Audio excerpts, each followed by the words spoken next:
Una companya ens ha comentat que volia fer la silueta d'una paraula per retallar amb la talladora làser i tenia alguna dificultat amb la font Mistral. Aquí estem amb aquesta font i en algunes fonts l'opció soldar text ens unirà les diferents lletres en una de sola, però si les lletres no se solapen completament, doncs ens pot passar que se'ns generin aquestes línies.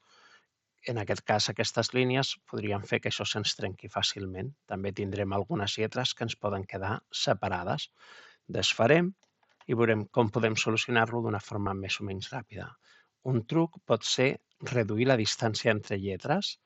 Aquí em posa 0, poso un valor negatiu i poso menys 0,01 i així hem solapat les lletres.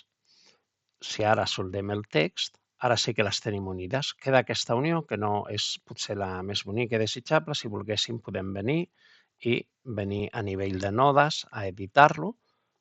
Simplement, per exemple, eliminant aquests nodes, podem suavitzar aquesta unió o, si el que volem és simplement treballar d'una manera àgil, podríem deixar-lo així.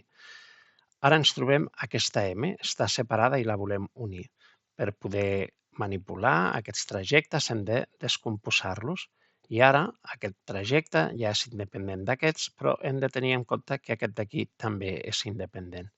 Si ara agrupo aquesta lletra aquí i selecciono tot el conjunt i li dono a sumar, unir, he unit tots els trajectes i he perdut el forat de la E.